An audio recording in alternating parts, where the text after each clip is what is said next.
अब हम आपको चीन के बाद अमेरिका का दोहरा चरित्र दिखाएंगे। एक चरित्र तो आप सबने देखा है जिसमें वो खुद को सुपर पावर के रूप में दिखाता है और अपने लोकतंत्र को सबसे मजबूत बताता है। यहां तक कि दूसरे देशों के मामलों में सबसे ज्यादा नसीहतें अमेरिका ही देता है और कई बार सीधे हस्तक्षेप भी करता है। और आज हम उसी अमेरिका का दूसरा चरित्र आपको दिखा रहे हैं और ये जो चरित्र है ये एक स्वार्थी देश के रूप में आपके सामने आएगा, क्योंकि अमेरिका बहुत स्वार्थी देश की तरह व्यवहार कर रहा है आजकल। हम क्यों कह रहे हैं ऐसा? क्योंकि जब पिछले साल अमेरिका कोरोना वायरस की महामारी से बहुत संघर्ष कर रहा था, बुरी हालत में था, तब वहां के राष्ट्रपति डोनाल्ड ट्रंप ने प्रधानमंत्री नरेंद्र मोदी से मदद मांगी। उन्होंने कोरोना वायरस से लड़ने में कारगर हाइड्रोक्सी क्लोरोक्विन टैबलेट्स भेजने की गुजारिश भारत से की थी। भारत ने उनके अनुरोध को स्वीकार किया और पिछले साल 1 मई को 5 करोड़ डोज इस दवाई की भेज दी, जिससे लाखों अमेरिका के लोगों की जान बचाई गई। उस समय कैसे अमेरिका ने हमारा धन्यवाद भी दिया था, ये सब आपको हम दिखा रहे हैं। असल में ये दवा मलेरिया के इलाज में बहुत काम आती है। हमारे यहाँ इसका प्रोडक्शन सबसे ज्यादा होता है पूरी दुनिया में, क्योंकि एशिया के गरीब देशों में ये बीमारी ज्यादा फैलती है, जिस वजह से इस दवा की जरूरत यहाँ बहुत पड़ती है। उस समय अमेरिका ने भारत का एहसान माना था, लेकिन आज वही अमेरिका एहसान फरामोशी कर रहा है। आज जब हमें कोरोना की वैक्सीन बनाने के लिए रॉ मटेरियल की जरूरत है अमेरिका से, तब वो नियमों का हवाला देकर चुप बैठ गया है और उसने हमारी वैक्सीन के लिए जरूरी रॉ मटेरियल्स देने से, कच्चा माल देने से मना कर दिया है। इसे आप ऐसे समझिए कि अमेरिका ने इसी साल फरवरी में कोरोना की वैक्सीन को लेकर अपने देश में एक बड़ी राष्ट्रवादी नीति अपनाई और डिफेंस प्रोडक्शन एक्ट लागू कर दिया।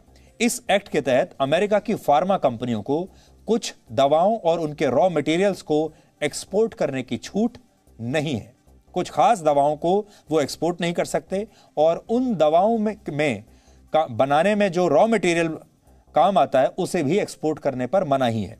इसके पीछे अमेरिका का मकसद है कि वो केवल अपने देश के लोगों को जल्द से जल्द वैक्सीन लगाना चाहता है। वो सिर्फ ये चाहता है कि सबसे पहले जो दवाई है कोरोना वायरस की, वो सबसे पहले उसके यहां बने और उसके देश के लोगों को, उनके लोगों को पहले मिले। इसलिए वो बाकी देशों को ये रॉ मटेरियल और दवाइयां नहीं दे रहा और बाकी देशों की उसे कोई चिंता नहीं है।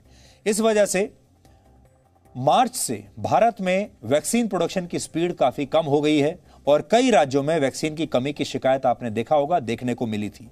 लेकिन आपने यह भी देखा होगा कि भारत जैसा जो देश है उसने बहुत बड़ा विशाल हृदय दिखाया था।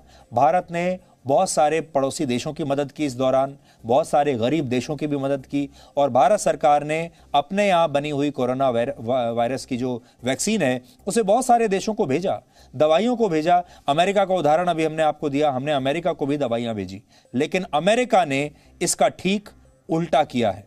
कोरोना वायरस का संक्रमण पिछले साल इतनी तेजी से फैला कि किसी भी देश को सोचने समझने का मौका ही नहीं मिला। जिस देश को जहां से जो भी रॉ मटेरियल मिला वो वहीं से इंपोर्ट करके वैक्सीन बनाने लगा। हमारे देश में बनने वाली वैक्सीन को प्रभावी बनाने के लिए एक खास सॉल्ट, जिसे एडजुवेंट कहते हैं, इसकी जरूरत होती है जो अमेरिका से मंगाया जाता है और ये सॉल्ट इम्यून सिस्टम के रेस्पॉन्स को बढ़ाता है। अभी तक हमें ये बहुत आसानी से मिल रहा था, लेकिन अब इस पर अमेरिका ने प्रतिबंध लगा दिया है और वैक्सीन निर्माता कंपनियों के सामने अब ये बड़ी समस्या है कि अब वो सॉल्ट बदल नहीं सकते, नहीं तो उन्हें फिर से ट्रायल करना पड़ेगा और नया कॉम्पोजिशन प्रभावी होगा या नहीं इसके बारे में भी पता नहीं। इसलिए वैक्सीन के प्रोडक्शन स्पीड को बनाए रखने के लिए हम अमेरिका से कई बार इस प्रतिबंध को हटाने का अनुरोध कर चुके हैं, लेकिन अभी तक उन्होंने ये काम किया नहीं है। अमेरिका का यह व्यवहार आज हमें 3 बड़ी सीख देता है।